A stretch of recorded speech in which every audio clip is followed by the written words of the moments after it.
alarm, the willies, the heebie-jeebies, panic. There are dozens of words for fear, but there's just one exceptional home security company to stop fear at your front door. SimpliSafe. SimpliSafe is an award-winning home security system that offers 24/7 protection through blizzards, blackouts and burglars. The prices are fair and honest, and there's no contracts, hidden fees or sneaky gotchas, ensuring you can feel protected without worrying about your bank balance. It's easy to set up too. All you need to do is plug in the base station and set up the sensors. There's no drilling or tools required, and you can control the whole system from anywhere using your phone, laptop or tablet. Thanks to SimpliSafe, fear has no place in the home. Try SimpliSafe with free shipping, free returns and a 60-day risk-free trial. Order now and have your home protected within 1 week. Just go to simplisafe.com/casefile to get started today. That's simplisafe.com/casefile. Be sure to go there so they know we sent you. simplisafe.com/casefile.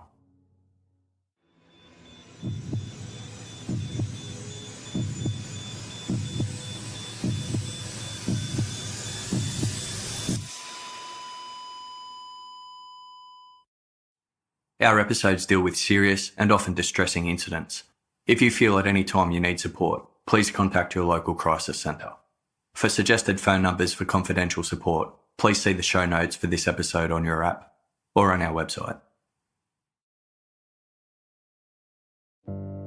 During the 1950s and 60s, Australian reporter and journalist Rupert Murdoch became the senior executive of his own private news proprietor company. After acquiring a number of newspapers in Australia and New Zealand, Rupert's enterprise expanded into the United Kingdom, and in 1969 he attended an auction for the largest circulating national gazette, the News of the World. A spirited bidding contest ensued, wherein Rupert defeated the £34 million offer from business rival Robert Maxwell, securing ownership of the newspaper and its sister publication, The Sun. Having secured his position as chairman of the News of the World Group, Rupert entrusted the role of the company's deputy chairman to 60-year-old Alec McKay, an Australian newspaper executive with over a decade of industry experience. Alec had spent the previous 12 years in England working for Mirror Group newspapers, proprietors of the Daily Mirror and The People, amongst others. It was whilst working for Mirror Group newspapers that Alec was poached by Rupert Murdoch to spearhead his recently acquired publications. Alec lived with his wife Muriel in southwest London's upscale district of Wimbledon, near the world-famous tennis club. The couple's Georgian-style manor, titled St Mary's House, was situated on Arthur Road, a quiet, leafy street framed by spacious villas, home to London's professional elite, stockbrokers, bankers, and business executives. In December 1969, Rupert Murdoch and his wife Anna made plans to holiday in Australia over Christmas. During their absence, Alec McKay was assigned to the role of acting chairman of the News of the World Group and tasked with overseeing Rupert's business duties. As acting chairman, Alec was provided with the Murdoch's deep blue Rolls-Royce and its accompanying chauffeur.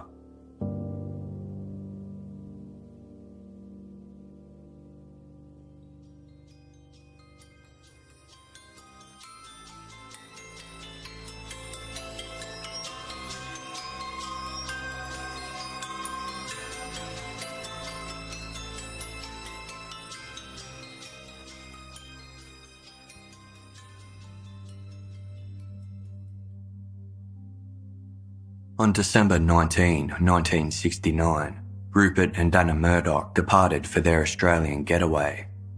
10 days later, on the morning of Monday, December 29, Alec McKay was picked up from his home in the company's Rolls-Royce and driven to the News of the World Group office in central London, where he remained for the rest of the day. 55-year-old Muriel McKay, dressed in a green woolen jersey suit, a black and white check topcoat and cream-coloured leather shoes, and headed out in her Ford Capri to run some errands. She went shopping and visited the dentist, returning home to Wimbledon at 5 p.m. After finishing work for the day, McKay was chauffeured home, arriving to St Mary's house at 7:45 p.m. When he reached the front door, Alec noticed some sheets of yesterday's newspaper on the ground from the People publication, dated December 28. He pressed the doorbell with 3 short rings and 1 long, a special code designed by Muriel to signal when her husband was at the door. The precaution was established after a burglary at the McKay's home months earlier in September, which had claimed most of Muriel's jewellery, as well as her sense of safety. Since then, she had also installed a chain lock on the front door, keeping it secured in its latch at all times. Even with these safeguards, Muriel refused to open the door until she confirmed it was indeed Alec standing on the other side. When Muriel failed to come to the door, Alec rang the doorbell 3 more times, assuming his wife was upstairs and out of earshot. When his rings went unanswered, Alec twisted the handle and was surprised to discover the door was unlocked, the chain unlatched and dangling by the doorframe.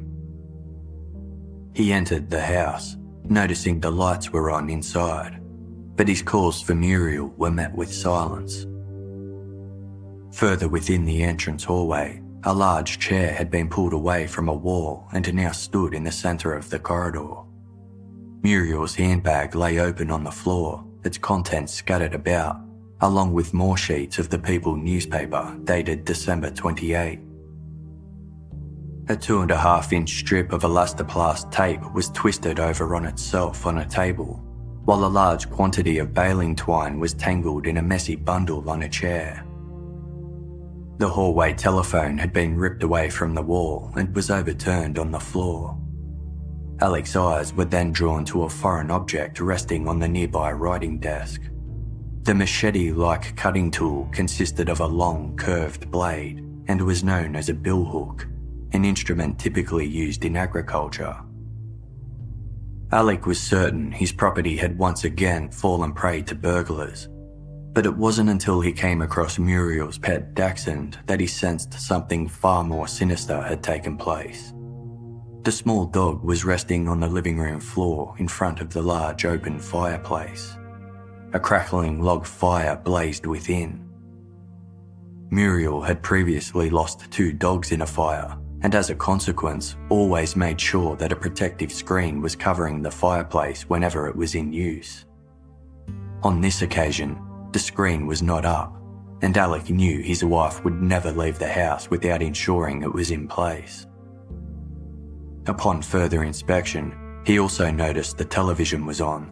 The shoes Muriel typically wore when heading out were neatly perched on the stairs, and her car was in the garage.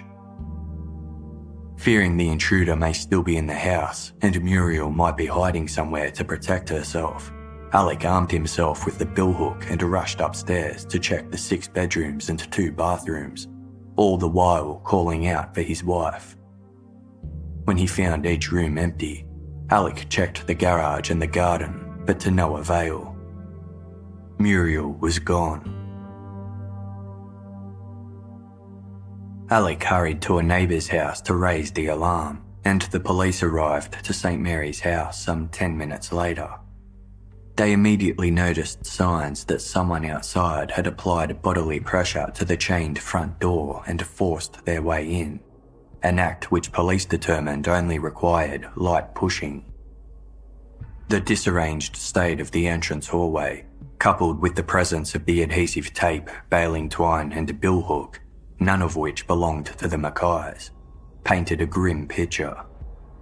An inventory revealed that Muriel's remaining jewellery was gone, along with her fawn and black reversible coat.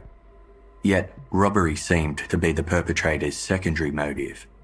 It appeared as though Muriel McKay had been abducted, the billhook likely used to intimidate her as she was gagged with the adhesive tape and bound with the baling twine.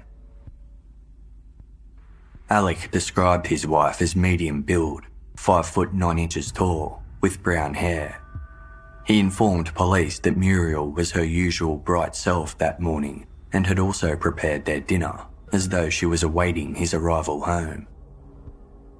As officers canvassed the local area with tracking dogs, Muriel's family and friends were contacted, including her 3 adult children, Ian, Diane, and Jennifer.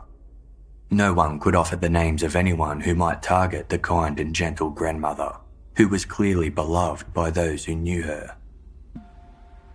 Alec and Muriel were born and raised in Adelaide in South Australia, and the pair were childhood sweethearts. They married many years later as Alec was making a name for himself in advertising. After befriending members of the press elite, including Kerry Packer, Alec pursued a career in print media. Muriel was forever the supportive wife, standing by her husband during their relocation to London and helping him network amongst publishing circles. In her spare time, Muriel indulged in her favourite hobby, painting, for which she had quite the talent.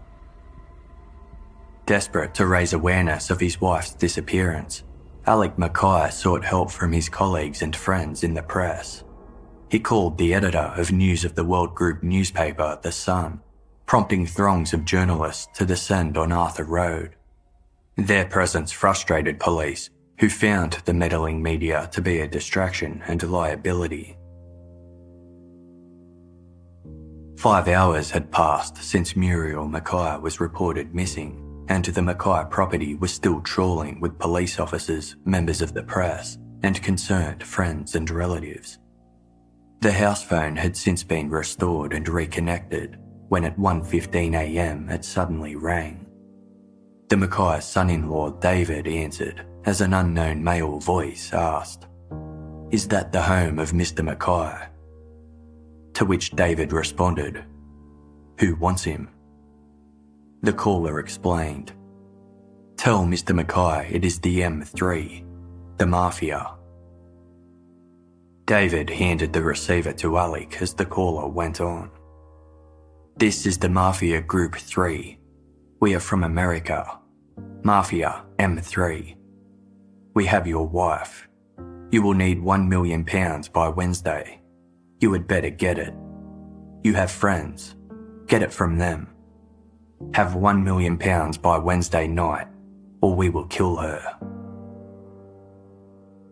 A detective listening in on an extension took note of the conversation, observing the caller had what sounded like a West Indian accent with hints of American overtones. This was confirmed by the call operator, who was still on the line ensuring the call connected. The operator informed authorities that the threatening call had been placed from a public telephone box in the suburb of Epping, 50 kilometres northeast of Wimbledon. Until the call from the mysterious M3 could be authenticated, police continued to treat Muriel's disappearance as a missing persons case. Although they didn't rule out the possibility of kidnapping, it seemed highly unlikely, as such crimes were unheard of in Britain. When asked by a reporter if they were investigating a genuine ransom demand, a detective responded, "How do we know? We've never had one before." Instead, a suspicious eye was cast towards Alec McKay and even Muriel herself. Given the crime involved a newspaper executive who happened to oversee the country's 2 biggest tabloids, speculation arose as to whether the entire situation was a publicity stunt or hoax. The sensational story had gone straight to print, with the attention-grabbing headline, "Have you seen this woman?" accompanied by a black and white photograph of a smiling Muriel. Articles speculated over the circumstances of her mysterious disappearance, with some crudely suggesting she may have left on her own accord in a fit of anger due to, quote, "a menopausal incident." As the tabloids circulated salacious rumours, police focused their efforts on gathering the facts. Muriel's doctor assured she was in good health and was cheerful, stable, and strong-minded at the time of her disappearance, giving no indications that she would want to leave her current circumstances. There were talks of a possible conflict between Muriel and Alec over a proposed trip to Australia, but it was more a disagreement than a dispute. Nationwide attention mounted, increasing pressure on police to solve the crime efficiently before it spawned a host of imitators. Despite law enforcement's apprehension to involve the media, on Tuesday, December 30, the day after Muriel vanished, her grief-stricken daughter Diane appeared on national television to compel anyone with information to come forward. Please, just let my mother come back. There's no reason why she should be taken. It must be a crank, because to ask £1 million ransom is just incredible anyway. And my mother hasn't any enemies. She's happily married? Very happy. We're a very happy family and always have been. And, well, there's no reason. It's incredible. Just before 5 o'clock that evening, another phone call was placed to the McKay household from M3, the unknown man alleging to have taken Muriel. The call was untraceable, leading investigators to assume the professed kidnapper was now using the automatic system known as subscriber trunk dialing, which allowed calls to be made without operator assistance. The police had since attached a tape recorder to the McKay's phone line, enabling them to document M3's voice as he told Alec, "Your wife just posted a letter to you. For heaven's sake, for her sake, don't call the police." The following day of Wednesday, December 31, a letter arrived to the McKay household as forecast. Its envelope was marked urgent and contained a piece of cheap blue paper with messy handwriting scrawled in sloping lines across the page. The handwriting was identified to be without doubt that of Muriel McKay, confirming M3 had direct contact with the missing woman. The letter read, "Alec, darling, I am blindfolded and cold. Please do something and get me home. Please cooperate or I cannot keep going. I think of you all constantly and have kept calm so far. What have I done to deserve this treatment?" Postage stamps indicated the letter had been sent from Tottenham, a suburb 30 kilometres northeast of Wimbledon. As the original phone call from M3 had been traced to Epping, investigators now believed the kidnapper and possibly Muriel were located within the northeasterly outskirts of London.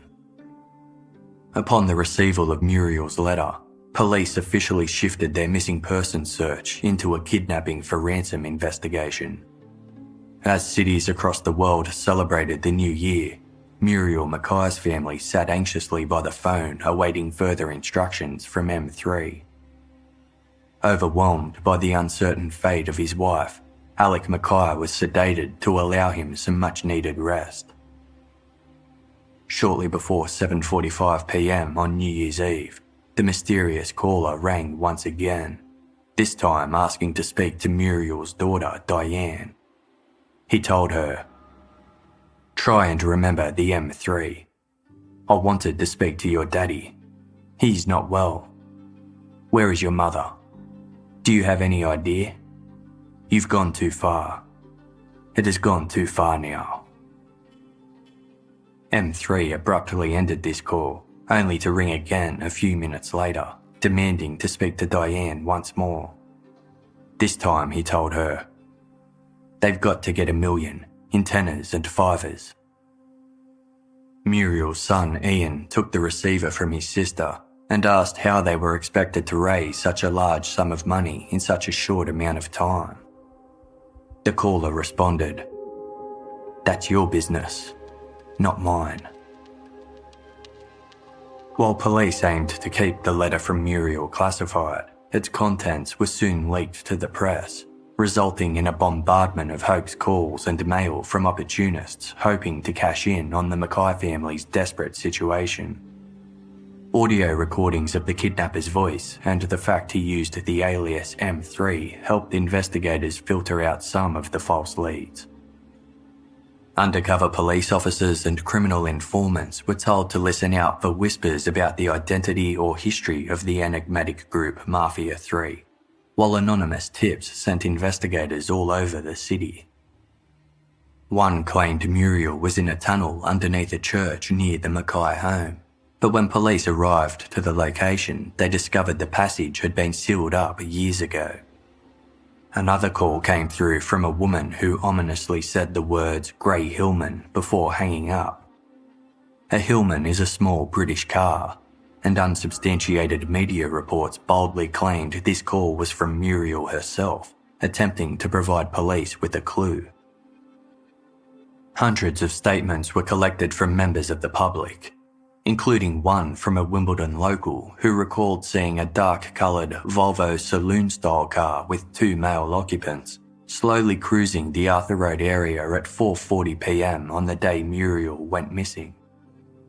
That same evening, at around 6 p.m, a neighbour noticed all the interior lights at the McKay home were on, and a dark saloon car was parked in their driveway.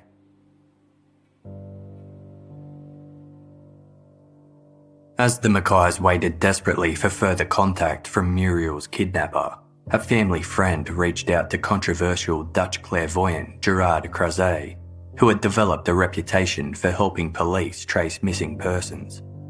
Crozet had been asked to assist in many investigations, including the disappearance of young siblings Jane, Anna and Grant Beaumont from a South Australian beach just 3 years earlier, covered in episode 100 of Casefile. Yet, as his work on the Beaumont children case revealed, Crozet's authenticated success rate was negligible. Nevertheless, Muriel McKay's kidnapping had become a media sensation, and Gerard Crozet's opinions were soon headlining news reports. During one interview, a reporter sat on the edge of their seat as Crozet rubbed his hand over a photograph of Muriel and observed a map of London, before matter-of-factly announcing that she was still alive. He claimed she was being held on a white farm northeast of London near a disused aerodrome on a tree-lined property with a green barn and a pond that contained an old motorcycle. The clairvoyant menacingly added that if Muriel was not found within 14 days, she would be dead. Suddenly, Muriel's abduction became an exciting ticking time bomb for the media, with reports calculating how long she could survive in the current cold climate if she wasn't being properly cared for. Crozet's visions were not particularly extraordinary, as they matched the insights already provided to British police by specialist agents from the FBI, who worked as consultants to the detectives overseeing the Muriel McKay investigation. They would prove an invaluable resource, as unlike Britain, the US had dealt with many high-profile ransom cases in the preceding decades, including that of 1-month-old Peter Weinberger, covered in episode 64 of Casefile. Given that it was believed Muriel's kidnapper was located in the northeastern suburbs of London, coupled with the FBI's advice that Muriel was likely being held somewhere remote like a rural farmhouse, hundreds of police officers and volunteers descended on Epping Forest and its surrounds, trudging the damp brush, whilst divers searched nearby ponds and rivers. They were tailed by members of the public who were following the visions offered by Gerard Crozet.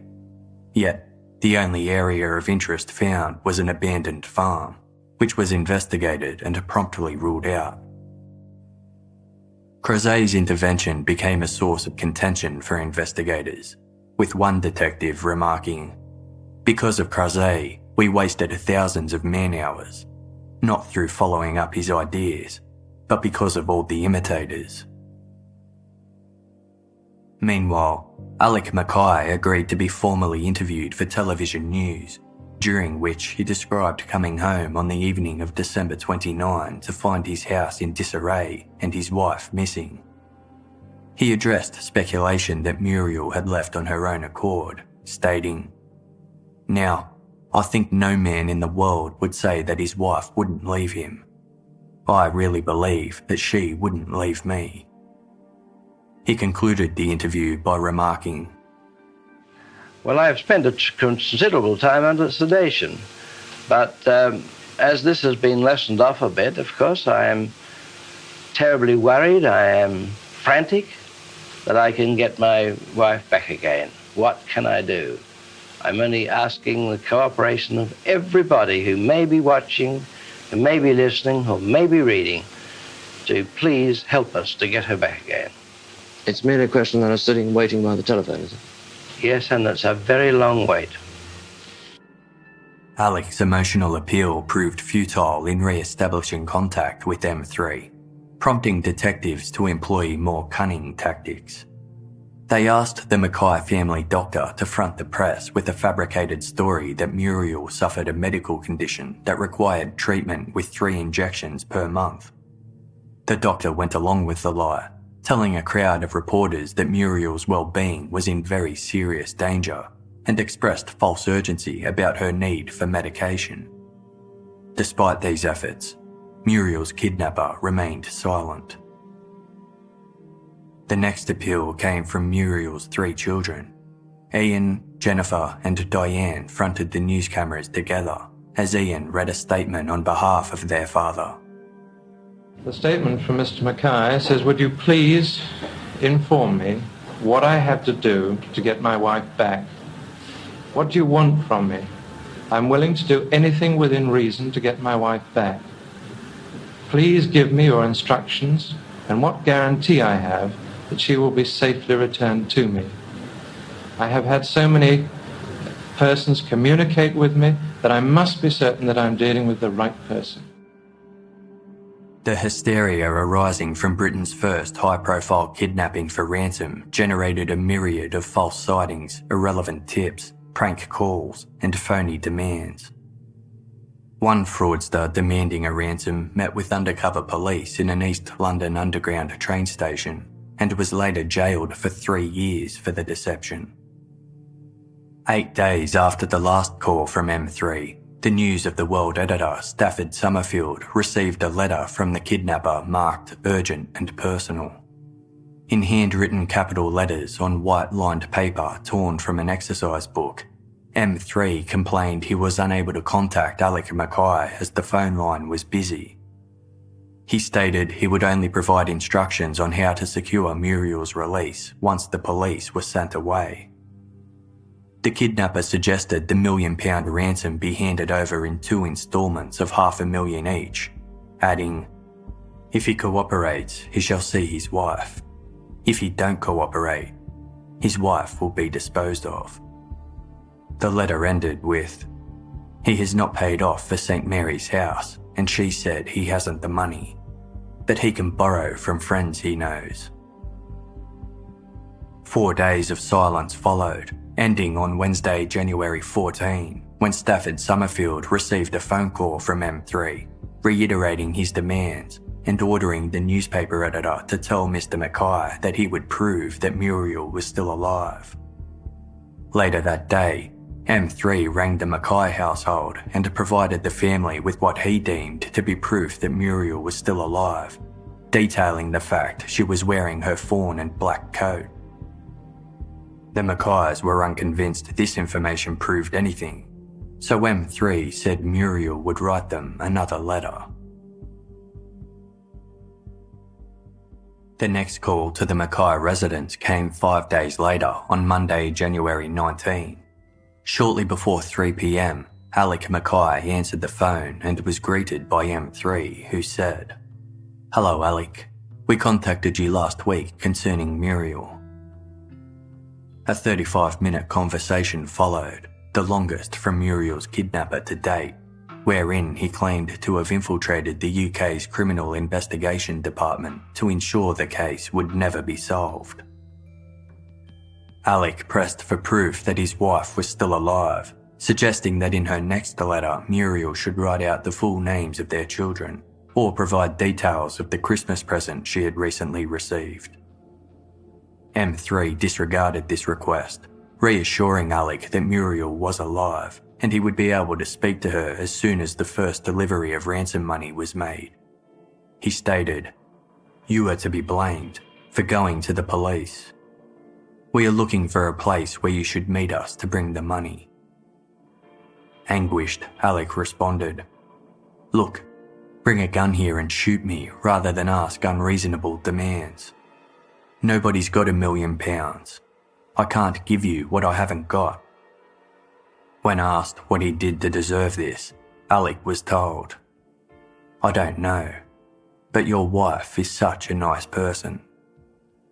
M3 further explained, "This is not one person. This is worldwide, international. I run this branch in England, you see. Don't take any telephone calls from anyone unless they say M3. The Mafia, M3. He then rambled on about a group he referred to simply as the Boys, who had tailed Rupert Murdoch's Rolls-Royce with the intention of kidnapping the wealthy media mogul's wife Anna. However, as the Murdochs were on holiday in Australia, the Boys inadvertently followed their Rolls-Royce to the McKay residence and abducted the wrong woman in a case of mistaken identity. Despite now dealing with someone who had significantly less net worth than their original target, M3 continued to demand the exorbitant £1 million ransom from Alec McKay. When Alec offered the far more attainable sum of £20,000, M3 replied, "Over here, no use. Accept or reject. $500,000. You gotta do something about it." Dejected, Alec replied, "I could kill myself. That would solve the problem." As the call reached its conclusion, M3 stated, "My taxi is waiting. I've got to go to the airport to receive one of the boys. You've got to get $500,000. This is my order, and that is final." The next call from M3 came through 2 days later, on Wednesday, January 21, and was answered by Alec and Muriel's son, Ian. M3 advised Ian he would be sending an envelope containing 2 letters from Muriel, one addressed to Alec and another to their daughter Diane, that proved Muriel was still alive. According to M3, she was trying to tell you all where she was, so we had to clip a few pieces off. M3 ended the call but rang again a few minutes later to arrange the first ransom drop, advising Ian the £500,000 payment would grant the McKay's phone contact with Muriel. Ian informed the kidnapper that his father was far too ill to participate in the ransom drop and that he would do it instead. In actuality, concerns they might be dealing with an international criminal gang meant police were prioritising Alec McKay's safety, denying him any direct contact with Muriel's captors. The following day of Friday, January 22, 2 letters from Muriel arrived to the McKay house in a single envelope, just as M3 had described. A postage stamp specified the letter had been sent from Wood Green, another suburb in London's northeast. Both letters were undoubtedly written in Muriel's handwriting. In the one penned for her husband, Muriel wrote, "Dear Alec, I am deteriorating in health and spirit. Please cooperate. Excuse writing. I am blindfolded and cold. The earlier you get the money, the quicker I may come home, or you may not see me again, darling. Negotiate with gang as quickly as possible. The gang is too large to fool." In the letter to her daughter Diane, Muriel wrote, "I heard you on TV. If only you would persuade Daddy to cooperate with the gang. Please keep the police out of it if you want to see me." It was this comment that raised concerns about Muriel's well-being. Although Diane had appeared on national television multiple times throughout her mother's disappearance, she only ever spoke once, during a news report that aired on the BBC on December 30, the day after Muriel was taken. For Muriel to specifically mention this appearance 23 days later seemed highly unusual. Detectives now suspected she may have been forced to pen all the letters to her family at a much earlier date, with her kidnapper sending them intermittently to give the illusion they were being written throughout the course of the investigation. For the first time since her disappearance, police were confronted with the possibility that Muriel McKay was dead, and that her killer was planning his moves in advance to foster the hope she was alive, ensuring he maintained control over the situation. Also enclosed with Muriel's 2 recent letters was a note from M3 providing instructions for the first ransom drop, which was to take place in 10 days' time on the 1st of February. £500,000 was to be placed in a locked black suitcase and driven in Muriel's Ford Capri along North Circular Road to the public phone box at the Cambridge Road and Church Street intersection. M3 would ring the phone box at exactly 10 p.m. to provide the next set of instructions. According to M3, the suitcase would be collected by a random stranger who was being paid to retrieve it. Therefore, if this person wound up in police custody, they would not be able to provide information about M3 or Muriel's whereabouts. The letter ended, quote, "Any error on your part will only take 2 minutes and you will never see Muriel again. You will see her dead and delivered at your door." The day after the ransom note arrived, Muriel's kidnapper resumed his menacing phone calls to the McKay household. Pressing for proof his mother was still alive, Ian asked M3, "The letters could have been written weeks ago. Why the hell should we give you the money unless we know she's alive?" An argument broke out between the pair as to whether a description of the clothing Muriel was wearing when she disappeared was proof of her living status. Ian pointed out that the police and the press had described Muriel's outfit from the outset of the investigation. Therefore, repeating this well-known information proved nothing. Ian asked to speak to his mother, or to have a tape recording of her speaking be sent to their family. But M3 ignored his request and ended the call. Less than 2 hours later, M3 was back on the phone, telling Ian, "I've just contacted head office, and this is final. If you don't intend to cooperate, we shall drop the matter there. We won't be needing the money, and you won't be seeing your mum." Ian explained they had gathered £250,000, but before M3 saw a cent, they needed proof Muriel was alive. His request was again denied, leading Ian to snap. "It's because you haven't got her. You've got a corpse. You're trying to trick us." Before ending this call, M3 explained, "We've never murdered anyone as yet, but there's always got to be a first time," prompting Ian to retort, "Okay then, but you get no money." In an attempt to reassure the McKays, M3 told them, "We deal with honesty."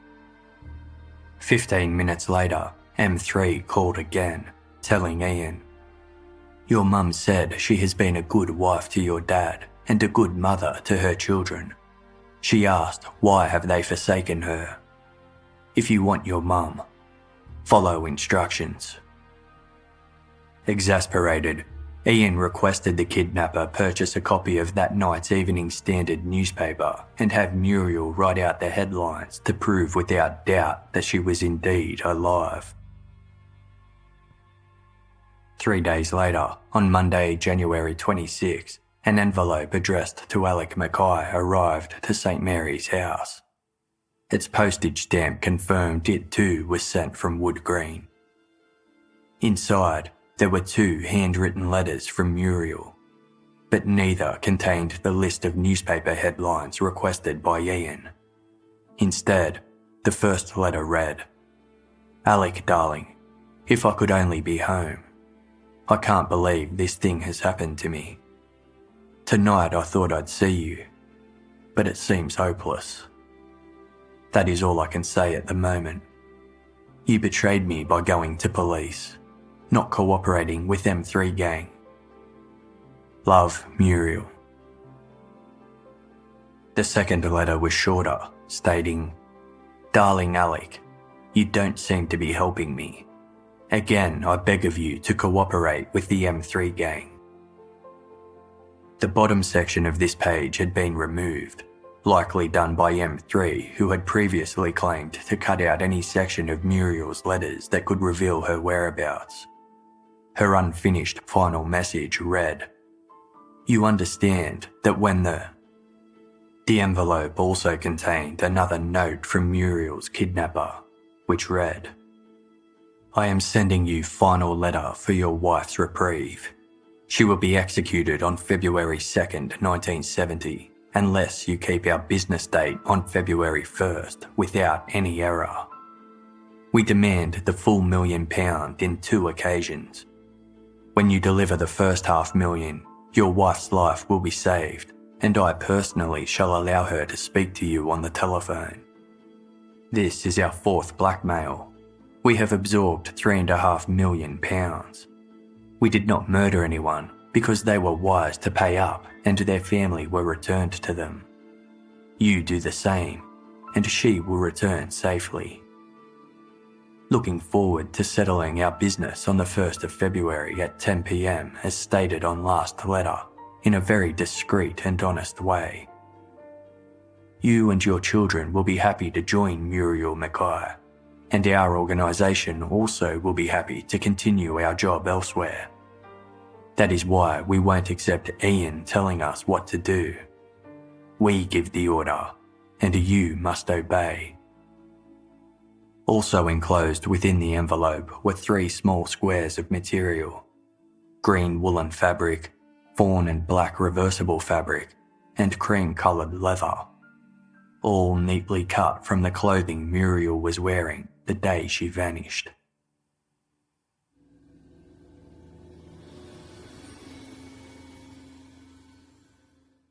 People from all over the world have fallen in love with Best Fiends, the 5-star rated mobile puzzle game.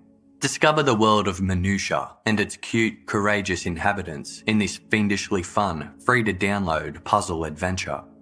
Best Fiends is a totally different puzzle experience that contains thousands of hours of gameplay and thousands of levels to challenge. The epic storyline, bright colours and cute characters will keep you engaged in the world of Minutia, while challenging your brain with fiendish puzzles that require strategy to succeed. It's the perfect casual game to play alone or with family and friends, and you don't need to be connected to play it. You can play offline anywhere, perfect for when you want to squeeze in that extra level. I haven't played a mobile game in a while, but Best Fiends has me hooked. I'm currently up to level 8, doing my best to try and keep up with Casefile's producer Mike Migas, who has me beat at the moment. But I'll catch him. Best Fiends is fun and challenging, easy to learn but difficult to master. With over 90 million downloads globally, don't miss out on the must-play game of the year. Download Best Fiends for free on the Apple App Store or Google Play. That's friends without the R. Best Fiends. Play today. Sticking to a weight loss plan can be hard, especially when you don't know how to handle the thoughts and obstacles that hold you back from making progress. Most people don't realise that losing weight isn't actually the hardest part. The real challenge is keeping the weight off after it's gone. Why? Because most weight loss plans simply tell you how to lose the weight, but not how to sustain that weight loss long term. So it's time to try something different. Try Noom. Noom is a wellness program designed to help you live a healthier life by losing the guilt and learning to develop a new relationship with food. For less than the price of a single appointment with a nutritionist or personal trainer, Noom gives you access to your own goal specialist and support team, with a community of other Noom users to keep you encouraged. Even if you don't have a specific weight loss goal, Noom is a great way to build new, healthier habits for a better you, with access from your smartphone 24 hours a day. Noom also takes the agony out of food tracking, with one of the biggest food databases available. Noom is designed for results. It's out with the old habits, in with the new. Sign up for your trial at Noom, noom.com/casefile.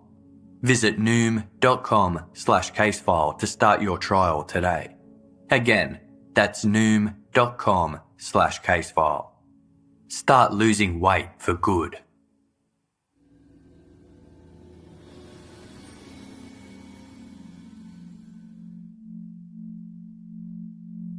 2 days before the scheduled ransom drop, Muriel's kidnapper was on the telephone to Ian McKay again, warning, "Any error will be fatal." Although M3 originally ordered the cash to be delivered using Muriel's car, Ian proposed using the chauffeured Rolls-Royce instead, as he was unable to drive due to a recent injury that put his arm in a sling. M3 raised no objections, unaware that Ian's story was a lie. Police had crafted the tactic to enable 2 people to be in the Rolls-Royce, which had an inbuilt telecommunications set. On Sunday, February 1, M3 telephoned Ian to say he would see his mother again if everything went smoothly that night. It seemed the kidnapper had finally conceded that he would never receive the full £1 million ransom and was now willing to release Muriel for half the original amount. He ordered Ian to guarantee that Muriel would not be interrogated by the press or police upon her return to her family. At 9 p.m, the Rolls-Royce pulled away from St Mary's house, driven by undercover Detective Inspector John Miners acting as the chauffeur, complete with uniform. Treating the situation with utmost care and diligence, Detective Miners had taken the time to learn how to drive the Rolls-Royce just like the chauffeur. Detective Sergeant Roger Street was in the back seat, his hair dyed and restyled to closer resemble Ian McKay. His arm was secured in a sling to indicate it was injured, but actually served to conceal a 2-way radio. The detectives were in possession of a black suitcase containing £500,000, made up of several bundles of fake banknotes with a thin layer of genuine money on top. An electronic homing device was also inside. As per M3's directions, the Rolls-Royce drove along North Circular Road towards the A10 motorway, where it pulled up to the public telephone box at the Cambridge Road and Church Street intersection. Detective Street, posing as Ian, exited the vehicle and entered the phone box. At exactly 10 p.m, he received the call from M3, who directed him to a second phone box on the corner of Southbury Road, a 40-minute drive up the A10. At this second phone box, M3 called and said, "Look on the floor. You'll see a Piccadilly cigarette packet with your instructions." Sure enough, the seemingly discarded cigarette pack lay at the detective's feet, signed M3. A piece of paper tucked inside listed the next phase of instructions. The suitcase was to be taken to the corner of Cambridge Road and Dane End, yet another locale in London's northeast. 2 paper flowers would be stuck in the embankment, acting as markers for where the suitcase was to be deposited. The Rolls-Royce reached the corner of Cambridge Road and Dane End at midnight, where the detectives inside spotted the 2 handcrafted flowers arranged there. They were made from tissue paper and paper clips to look like carnations, one yellow and the other green. The detectives left the suitcase by the flowers and drove back to the phone box at the Cambridge Road and Church Street intersection, where M3 had advised they would receive a call regarding Muriel's location. Over 100 undercover police personnel kept discreet watch of the suitcase from nearby buildings and vehicles, awaiting the arrival of the stranger hired by M3 to pick it up. 40 were armed and outfitted with bulletproof vests, having been advised that in the event that Muriel and her kidnapper appeared, they should throw her to the ground to shield her body, whilst other officers detained her abductor. 2 officers watching from a taxi sighted a dark-coloured Volvo saloon car cruising around the area, occupied by a male driver and a bushy-haired passenger. One of the vehicle's rear lights was observed to be non-functional. Neither officer recorded the Volvo's licence plate number, presuming it was one of the many undercover police cars circling the area. As time passed, the suitcase remained unclaimed and M3 made no further contact. Detective Street emerged from the phone box at the Cambridge Road and Church Street intersection, having never received the promised call regarding Muriel's whereabouts. At 2:30 a.m, the operation was officially declared a bust.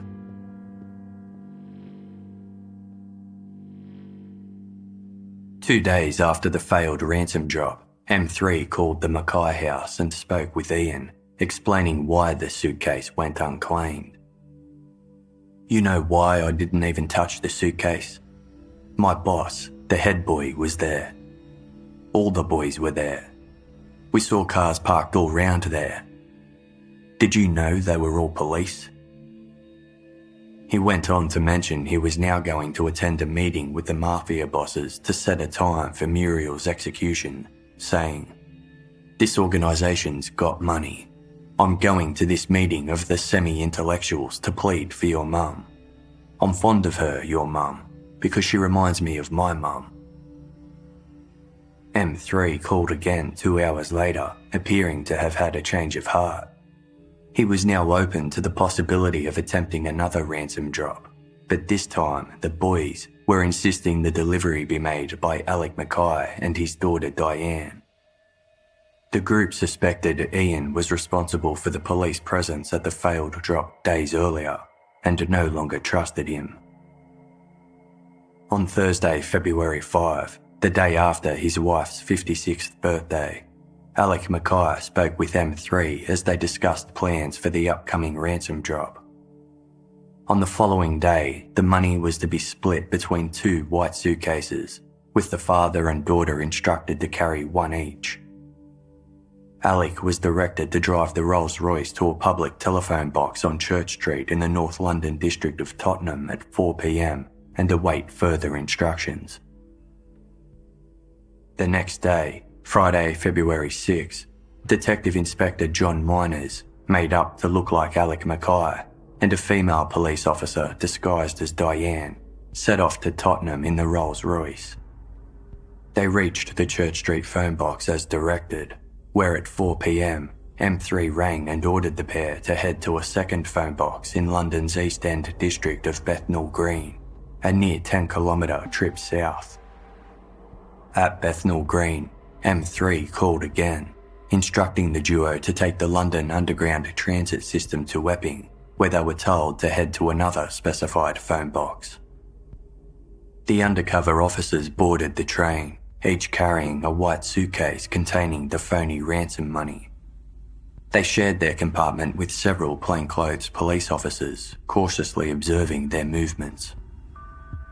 Upon reaching the phone box in Epping, M3 called to instruct the pair to take a taxi to Bishop's Stortford, a suburb just over 20 kilometres northward.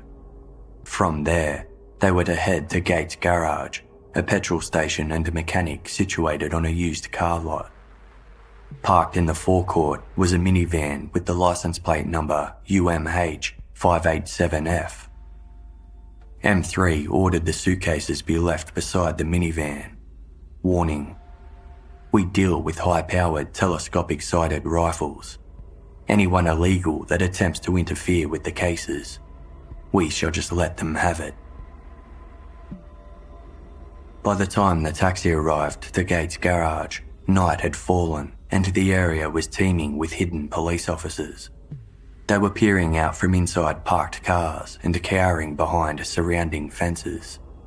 The taxi pulled up alongside the minivan and the 2 suitcases were deposited as instructed.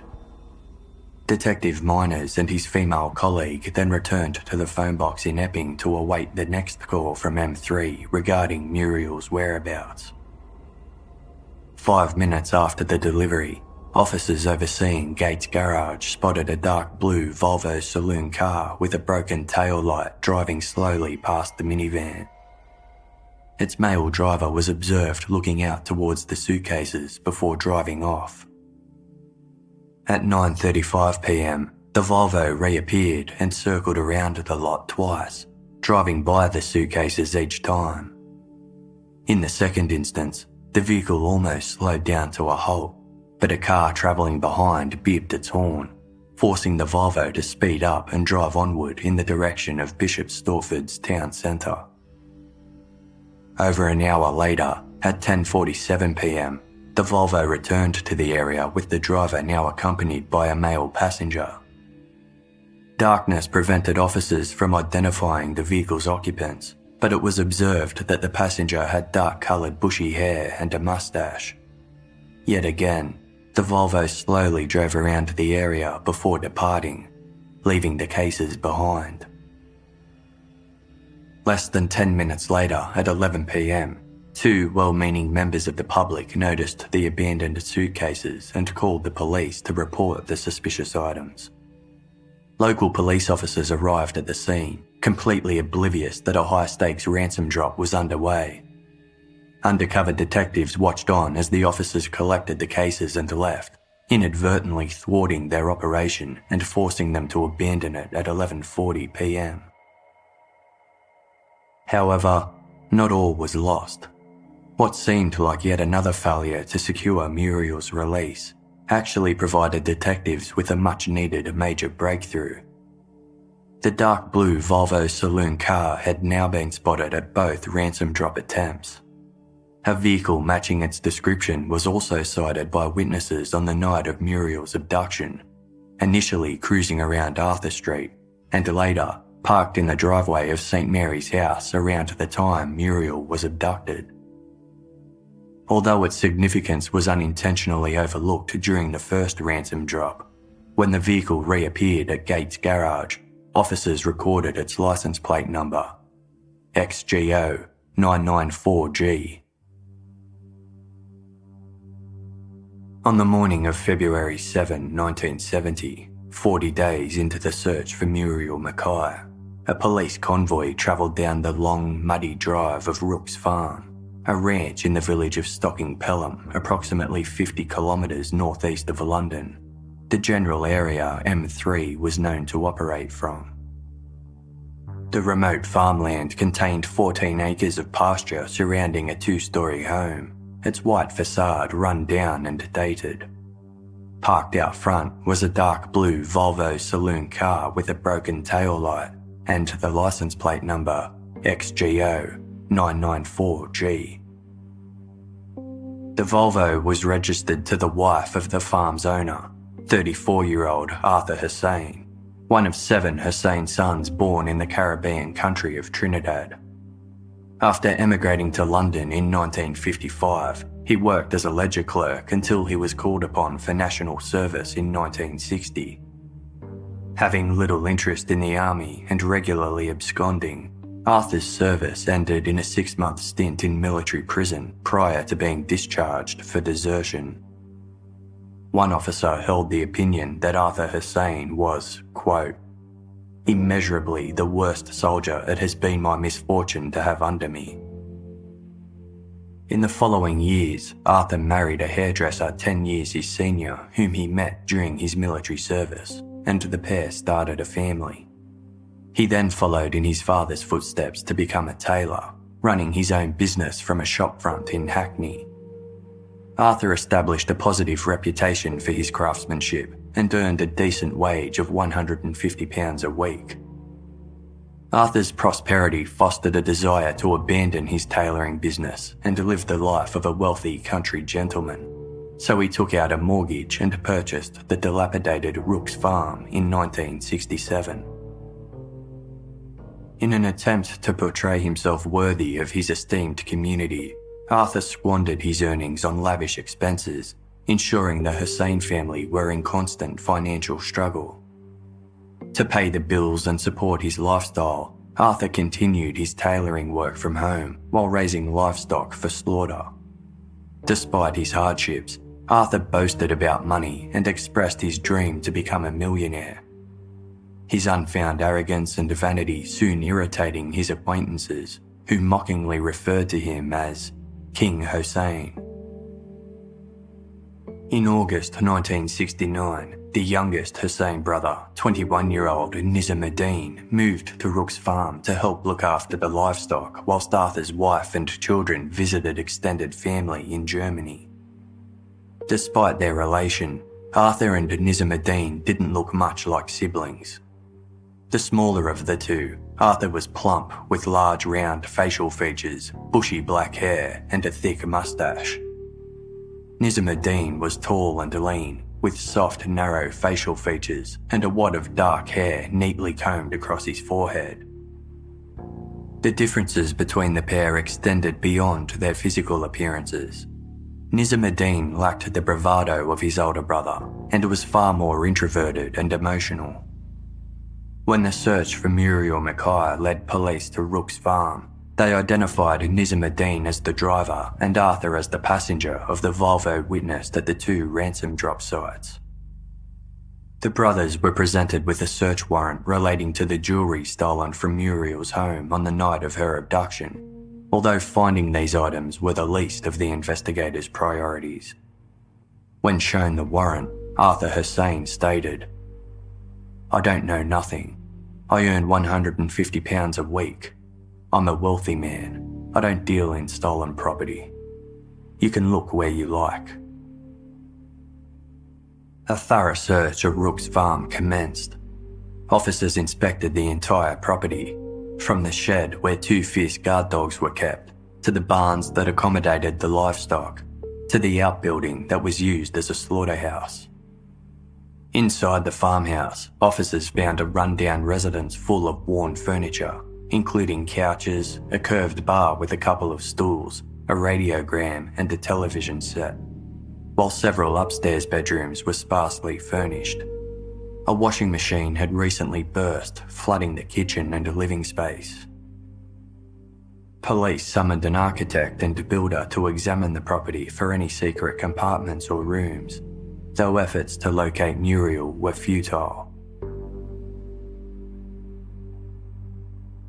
Police did uncover several items of interest, including a sawn-off shotgun, as well as an empty tin of 2.5-inch elastoplast tape, which matched the strip found at the McKay's home following Muriel's abduction.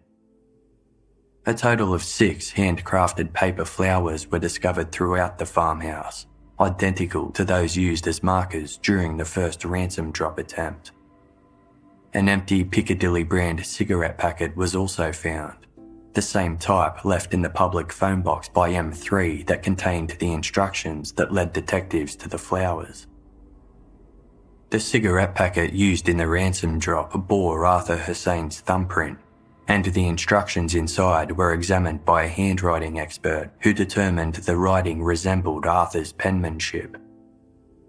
Upon searching Arthur's sewing room, investigators were reminded of the 3 pieces of material clipped from Muriel's clothing that was sent to her family during her disappearance.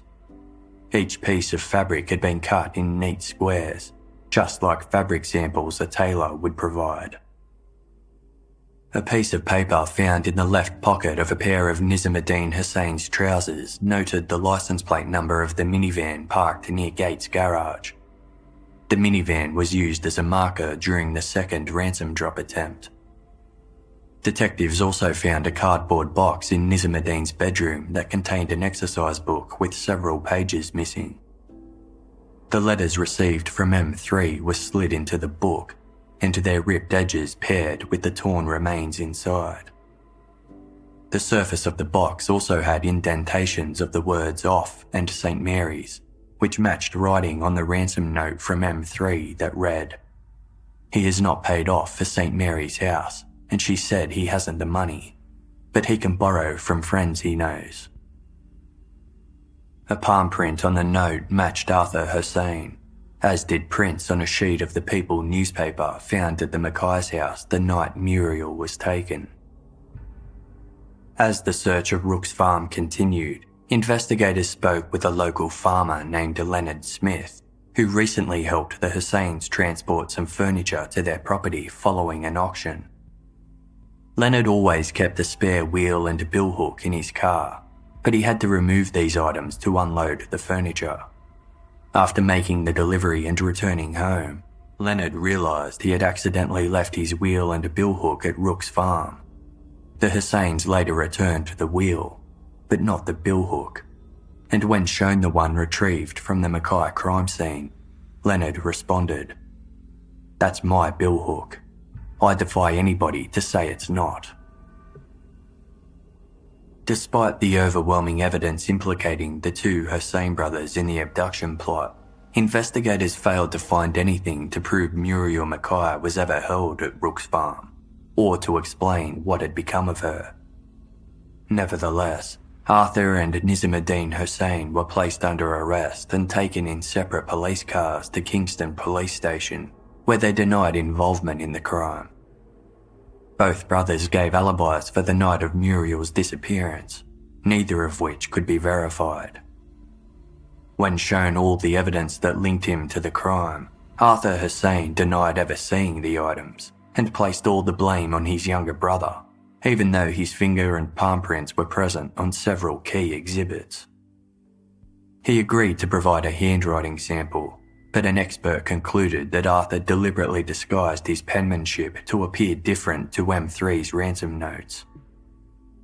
In his sample, Arthur misspelled the word occasion with 2 S's, a unique error that was also present in M3's second letter to the McKays, where he wrote, "We demand the full £1 million in 2 occasions."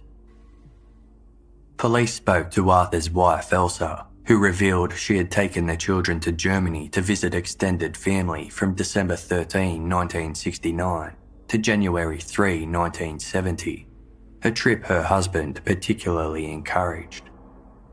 She didn't see Muriel at Rook's farm upon her return, nor did any of the guests who visited the property while she was gone, leading investigators to believe with certainty that Muriel was killed within the first 48 hours of her abduction.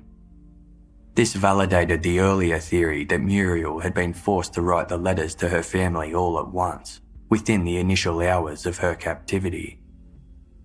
According to Elsa, her husband's behaviour became more secretive prior to her leaving for Germany. Arthur drove into London more often than usual, taking his younger brother with him, even though Nizamuddin's job was to stay home and complete chores on the farm. Elsa recalled a conversation with Arthur in the weeks leading up to her trip, during which he remarked, "You know, darling, there must be easier ways of making money than this." At the time, Rupert Murdoch's multi-million-pound purchase of News of the World was making headlines, and Arthur remarked that the tycoon would be worth a lot of money if he was held captive, stating he ought to be careful with all this publicity.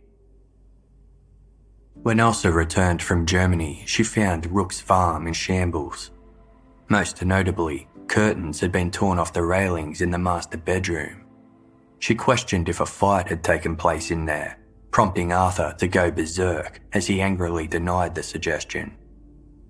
Elsa then found a women's green vest amongst the blankets of the bed. Angered by the implication her husband may be having an affair, she stormed downstairs and tossed the item of clothing in the fireplace and watched it burn. In the following days, Arthur was angry and erratic. At one stage, he ordered Elsa and the children to leave the house, threatening that something would happen to them if they refused. Nizamuddin was acting equally bizarre and was clearly overcome with nerves. He held his shaking hands up at Elsa, stating that they could kill, and begged her not to leave him alone with Arthur. Elsa later remarked, "The way the boy was acting that night, he was guilty of something terrible. Without a shadow of a doubt, it was Nizamuddin who killed Mrs. McKay. Arthur could be violent, but he could not kill. He couldn't stand the sight of blood." It wasn't a stretch for investigators to envisage Nizamuddin as the one who murdered Muriel, considering the young man had 2 previous convictions for violent crimes. Elsa's comments, combined with Arthur's unwillingness to cooperate, led to the investigative spotlight being placed on the younger of the 2 siblings. The brothers were known to have a temperamental relationship in which Arthur asserted control over Nizamuddin, who was considered weak-willed and easily led. Records showed that Nizamuddin had once made a police complaint alleging his brother had assaulted him, but when an officer attended Rook's farm to investigate, Nizamuddin insisted the situation was settled. Unlike his steadfast and confident brother, Nizamuddin broke down during police interrogations, crying, "Kill me, kill me. Arthur always gets me into trouble. Kill me now." When asked about his whereabouts on the night of December 29, 1969, Nizamuddin trembled and shook his head, saying, "Where did Arthur say I was? I was with my brother, Arthur."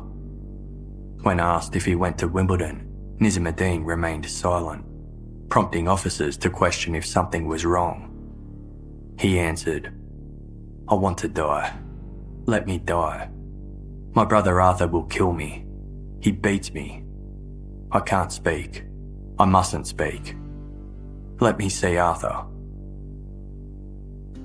Nizamuddin was also asked to provide a handwriting sample and made no effort to disguise his penmanship. As his writing didn't match M3's ransom notes, investigators believed Arthur had likely authored them. When shown the billhook, baling twine and a strip of elastoplast retrieved from the McKay house, Nizamuddin closed his eyes and cried, "Let me die." His agony increased when the pieces of material cut from Muriel's clothing were presented to him, as he begged officers, "Let me die. Why won't I die?" Experts compared the tape recordings of the phone calls from Muriel's abductor to the voices of the Hussein brothers and noted strong similarities. Both Hussein brothers were asked to speak into a telephone that was connected to the tape recorder at the McKay residence. Arthur agreed to the request, but Nizamuddin refused. It was clear to those who had heard extracts of the M3 audio tapes that the man on the phone had been Nizamuddin Hussein. When asked whether Muriel McKay was dead, Nizamuddin fell silent and trance-like. Even his solicitor pressed to find out if Muriel was still alive and where she was located, but Nizamuddin hung his head and said nothing. Eventually, Nizamuddin became emotional and told an unsettling story in which he borrowed a billhook from a farmer friend to chop up a dead calf. When asked what he did with the calf's remains, he stated, "I fed it to the dogs." As for the bones and head, he explained, "They were put out with the rubbish." Based on this story, investigators were certain Nizamuddin was using the calf as a proxy for Muriel McKay, and he was actually describing the violent way in which he and Arthur disposed of her body. Whilst in police custody, Arthur Hussein reached boiling point, telling officers, "If you've got anything on me, then book me." Both he and Nizamuddin were formally charged with 7 counts, including the abduction, imprisonment, and murder of Muriel McKay. The other indictments were in relation to threats and blackmail, specifically the demands of £1 million by menacers from Alec McKay. Efforts to locate Muriel McKay continued for weeks, with the fire brigade draining the ponds on Rook's farm and trudging through the outlying creek, as lines of police officers searched surrounding fields, forests, and farmland. The property itself was extensively excavated, but to no avail. No trace of Muriel McKay was ever recovered. Thus, the first kidnapping for ransom trial in the United Kingdom's contemporary legal history commenced with the victim's outcome remaining a mystery. The case was a media sensation, with the public curious to find out how a jury could find someone guilty of murder when there was no body to prove it.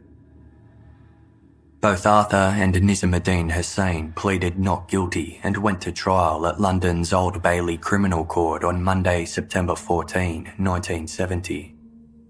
In his 5-hour opening address to a packed courtroom, Prosecution Attorney General Sir Peter Rawlinson stated, "This was a brutal and ruthless scheme to kidnap a wife and, by menaces, to extort from her husband a vast sum of money. Can you imagine the horror of a woman, 1 minute beside the fire waiting for her husband to return, and minutes later, gagged and trussed, then driven away in the darkness?" Sir Rawlinson went on to detail the days and weeks in which the McKay family were subjected to a systematic series of threats via telephone and letter by the defendants, adding, "We may infer that those who threatened to kill, did kill." The court was told of Arthur Hussein's delusions of grandeur, which spawned his obsessive yet unachievable aspirations to become a millionaire. Sir Rawlinson alleged that the brothers hatched the plan to kidnap for ransom in late October 1969, after watching British journalist David Frost conduct a televised interview with Rupert Murdoch. During the interview, Rupert's recent takeover of the News of the World group was touched upon, including the multi-millions he paid to secure its ownership. As M3 once explained over the phone to Alec McKay, his target was originally intended to be Rupert's wife Anna.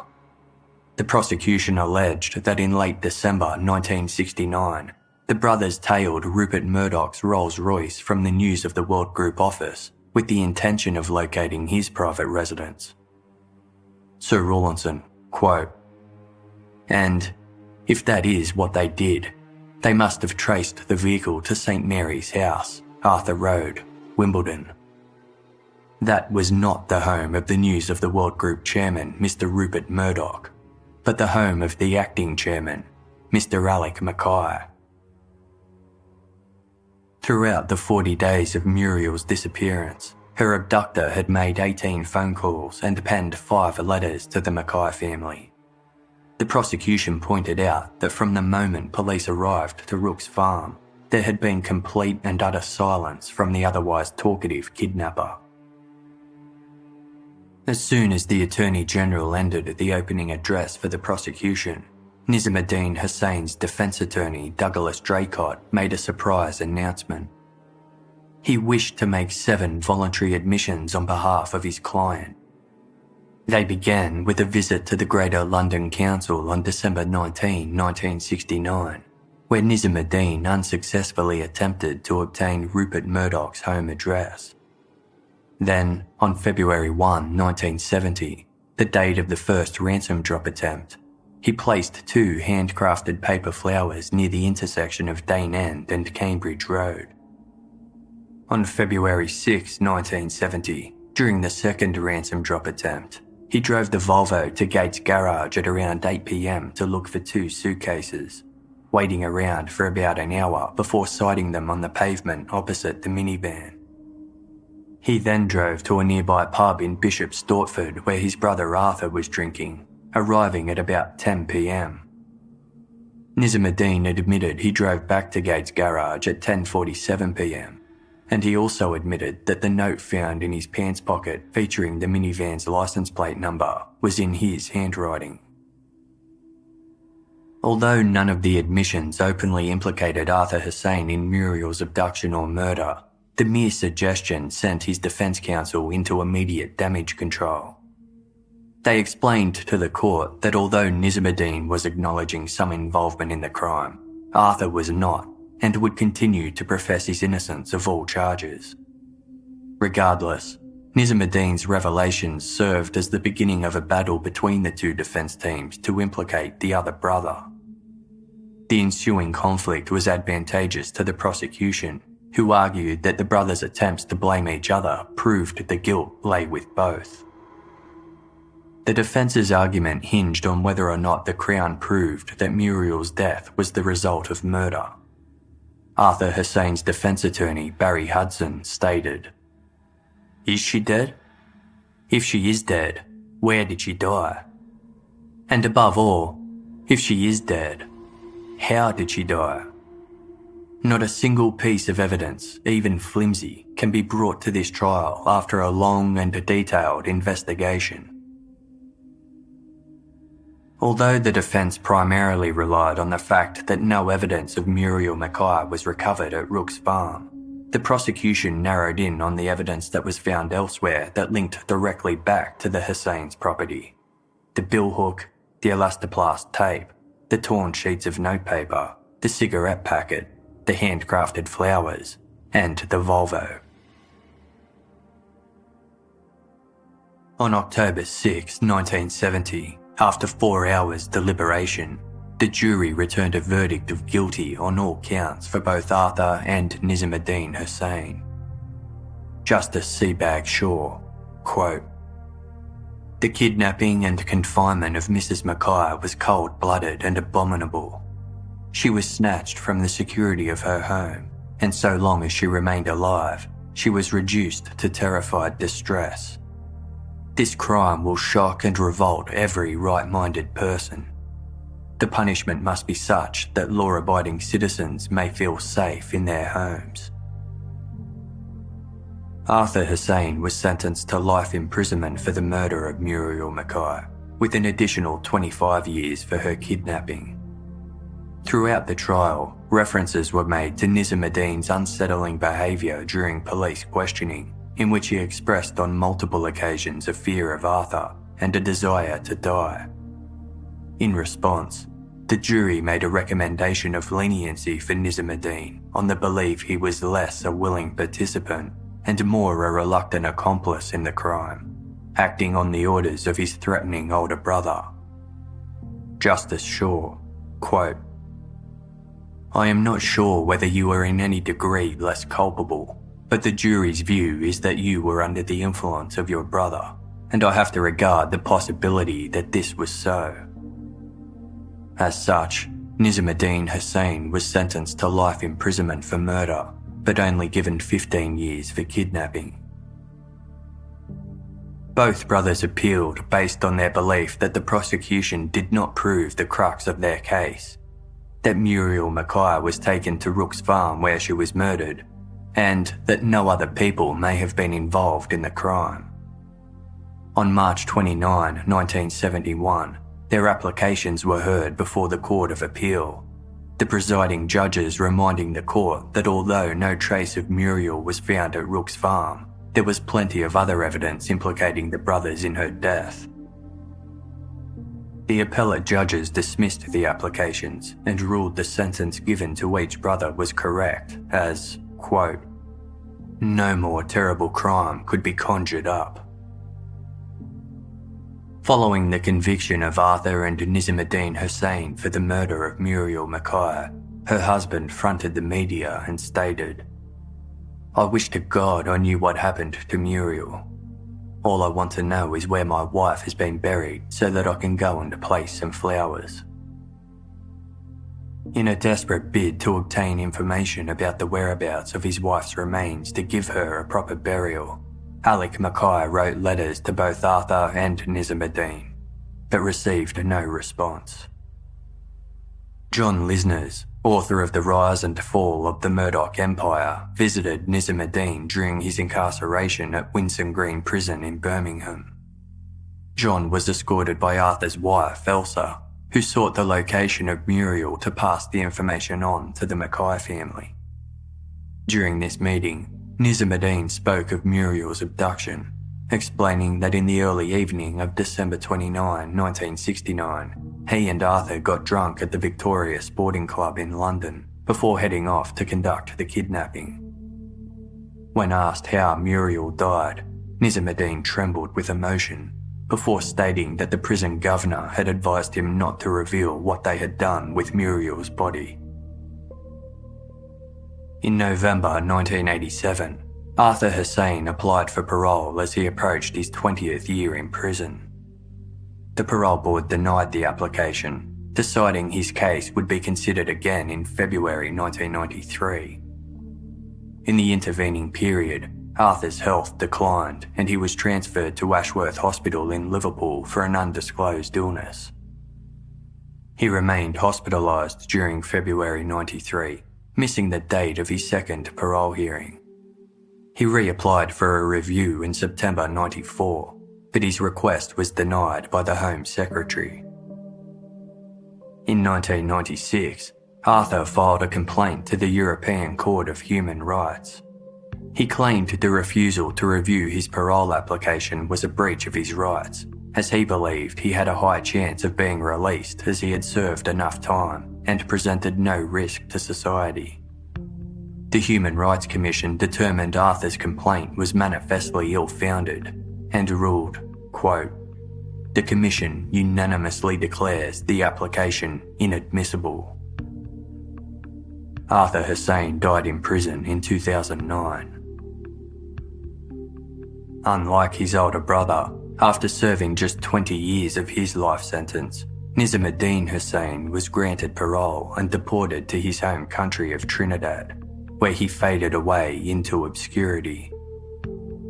Nevertheless, the notoriety of the Hussain brothers resulted in lifelike figures of the pair being created for the Madame Tussauds Wax Museum in London. The popular tourist attraction once boasted an exhibition titled The Chamber of Horrors, which featured waxworks of infamous killers and historical figures, in which the models of Arthur and Nizamuddin Hussain were put on display.